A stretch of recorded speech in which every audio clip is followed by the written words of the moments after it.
Everyone thought season 20 of The Real Housewives of Orange County would be about nostalgia, a victory lap, a celebration of where it all began, but instead, it's turning into a quiet purge, because while cameras are preparing to roll on a history-making season, one name you expected to see is suddenly gone, and another exit confirms something much bigger is happening behind the scenes. Let's start with the shock that fans were waiting for, but didn't get. Gretchen Rossi is not coming back. After all the build-up, all the speculation, all the fan chatter, she's out. No orange, no friend role, no redemption arc. And what makes this hit harder is that her return last season wasn't random, it was calculated.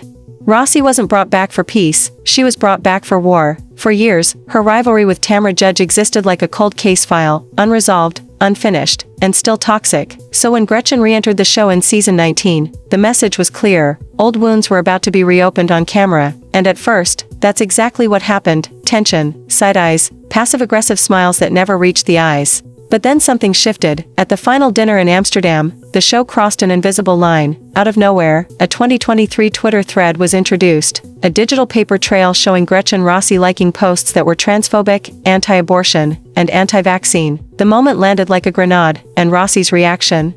Not anger, not denial, not even outrage, it was confusion. She looked disconnected, like she wasn't fully present in her own body. She half denied liking the posts, but never fully rejected the evidence. And in reality television, hesitation is fatal. At the reunion, she tried to regain control. She claimed she hired a cyber analyst. She suggested social media manipulation. She implied Tamra Judge might be behind something darker. But here's the problem. No receipts ever came, no proof, no screenshots, no follow-up that stuck. And once credibility cracks on reality TV, it doesn't heal, it spreads. By the time season 20 casting discussions began, Gretchen Rossi wasn't a risk Bravo wanted to take, so quietly, she was left out. But she wasn't the only one. Katie Ginella's exit came earlier, and louder. On January 9th, she confirmed it herself. After 2 seasons, she was fired, and this wasn't a surprise.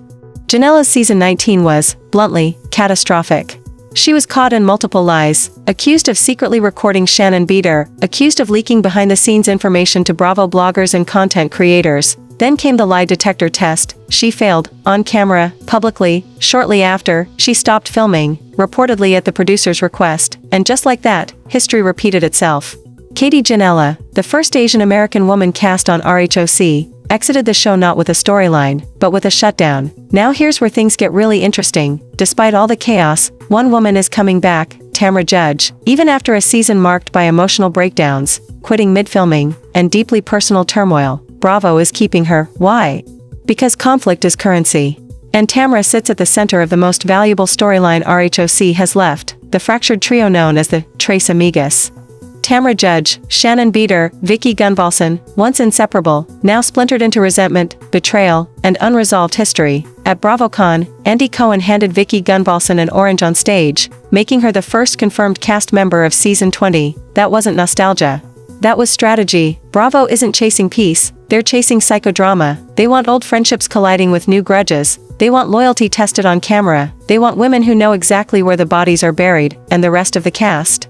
They're staying put. Gina Kirchenheiter, newly engaged, Emily Simpson, Heather Dubrow, Jennifer Pedranti. No massive overhaul, no reset, just a pressure cooker. Season 20 isn't about celebrating the past, it's about deciding who still matters, and who doesn't, because in the Real Housewives universe, relevance is survival, and silence is the end. Now here's the real question. Did Bravo make the right call cutting Gretchen Rossi before this milestone season? Or did they miss the chance for the most explosive comeback in franchise history?